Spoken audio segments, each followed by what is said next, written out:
There's no husband abroad. There's no husband abroad. There is no husband abroad. I know somehow, somewhere, somehow you would have heard this phrase from somebody. Well, today, that's the elephant in the room. So, ladies, grab a seat. Let's talk about it. Yeah.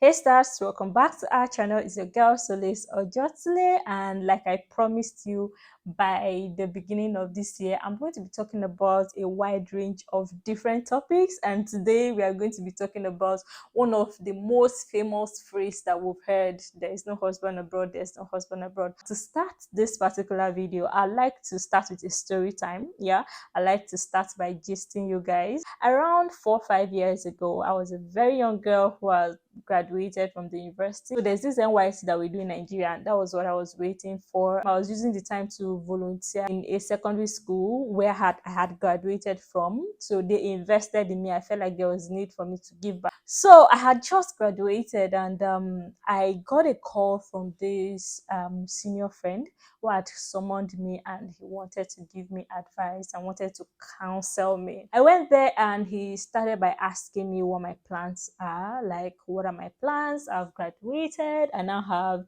a bachelor's degree. And I told him that, well, after NYC, what I would love to do is to continue my education. I want to have a master's degree.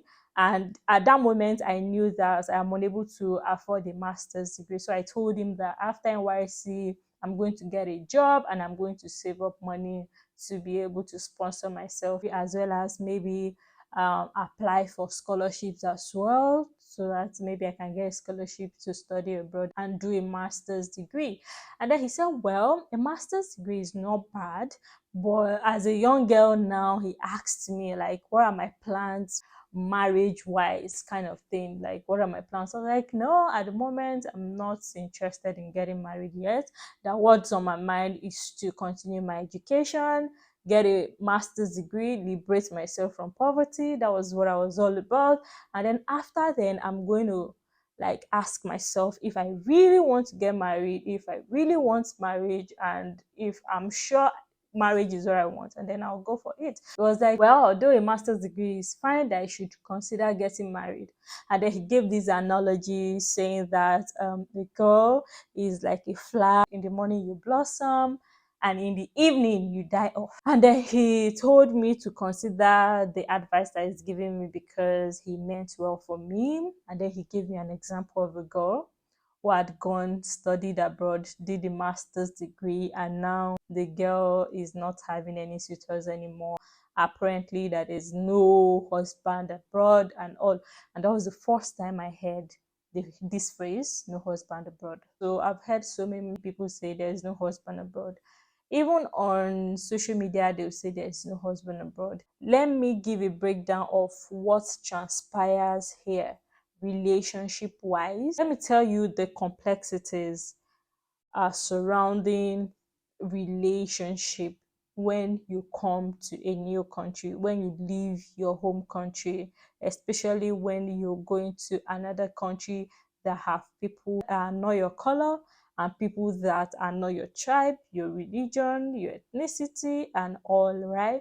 When you move from your country and you come to, let's say you come to the United Kingdom, what happened is that you're mixed in a new space. You are mixed in a space where you have people that are not your color.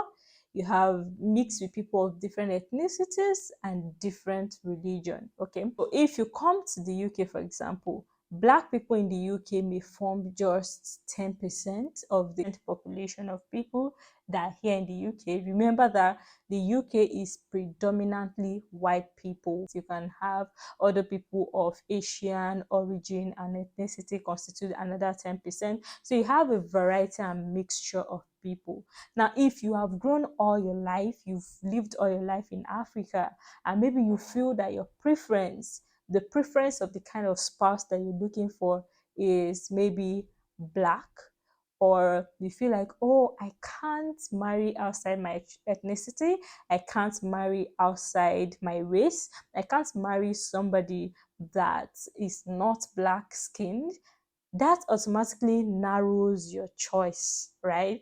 Relationship wise, it narrows your choice to just the 10% black people that constitute the UK. Now, if you feel like, oh, I don't like black people who are originally from the UK, I like black people that are from Africa, your choice is narrowed again. You are left maybe just 1% of the black people are from Africa. Your choice is being narrowed again into a very few people. Again, like a small number of people again. So the situation is that you have less choice than when you're in your country that is full of maybe a million, for example, Nigeria, 200 million black people. Now, if you're somebody who is open hearted and you feel like, oh, I can marry someone of different ethnicity, I can marry someone of different race, then of course you have that 100% of people to select and find your spouse from amongst them. And this particular thing I'm analyzing does not apply to just women. It applies to both men and women. And that is why I say I refuse to use the phrase there's no husband abroad. Okay? So I would say if you fall into the category, you feel you're so strict about the race of the person you want to date and the person you want to marry, then you have this narrowed choice. There is no spouse abroad. But if you fall into the category of people who can marry different race, then there is spouse abroad. That is the number one thing, the number one circumstances. That's my number one analysis. Now let's talk about my number two. My number two analysis is the culture of dating. The dating culture, the dating environment, the dating atmosphere is different. Now, let me analyze. In Nigeria, for example, you can be walking and a guy can just walk up to you and start whistling you.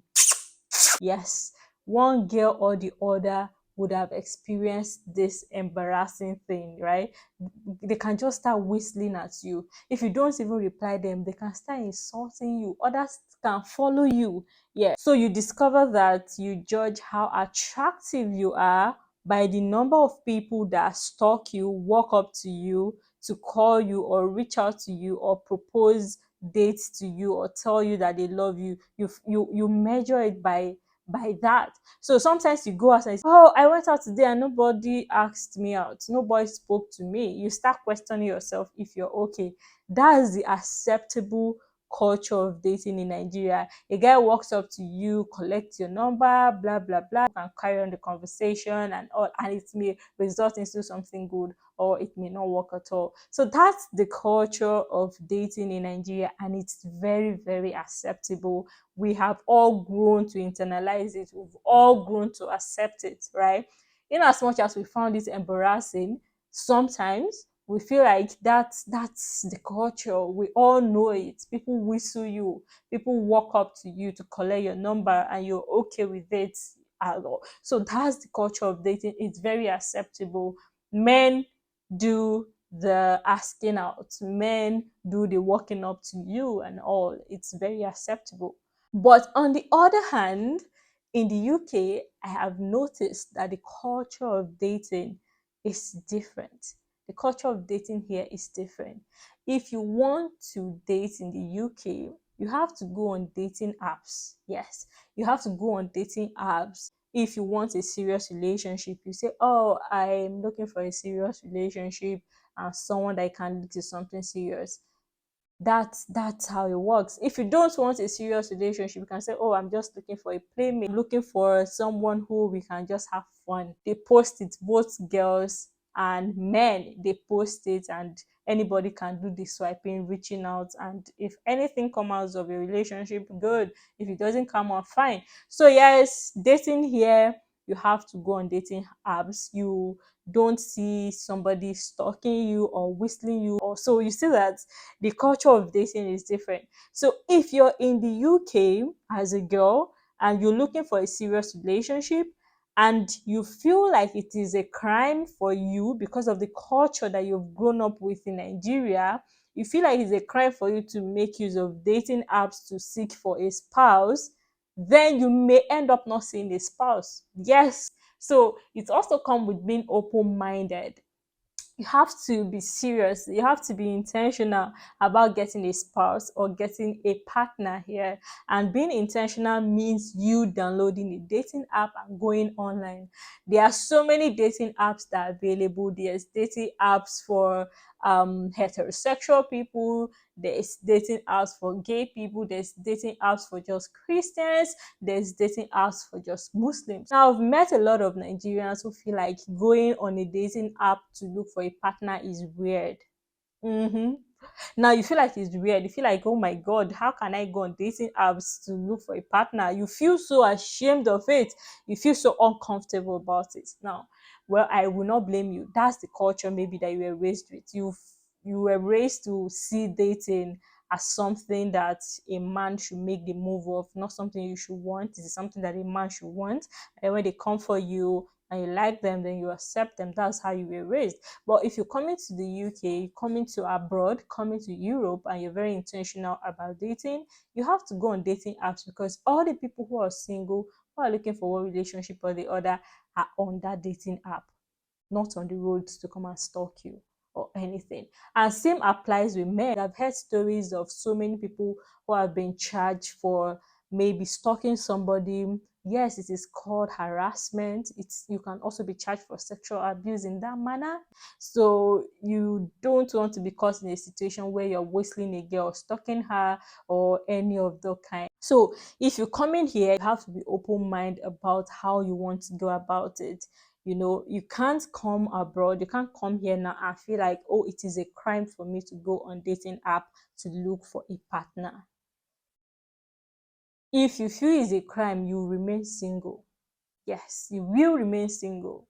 So, ladies and gentlemen, from this analogy, you discover it is not just limited to just women. So, for people who say there is no husband abroad, they have an aim, and that aim is to stop girls from chasing their dream, stop girls from pursuing their dreams, look for how to implement that thing that makes girls chase marriage and not them. They chase marriage, they don't chase themselves, they don't chase their dreams. But actually, there's spouse abroad and there's no spouse abroad. I won't use the word husband. There can be husband and wife abroad, there can be no husband and wife abroad. So it depends on where and the category that you fall into. So now back to my story. Back to my story. So they told me that there's no husband abroad, but for a girl like me, the least of my worries is husband. It has always been me first, my dream first, my goals first, my aspiration first. Your dream may be to marry, so chase your dream. But if your dream is not to marry now and your dream is to get a master's, don't listen to people who say there is no husband abroad. Come abroad, come have a master's.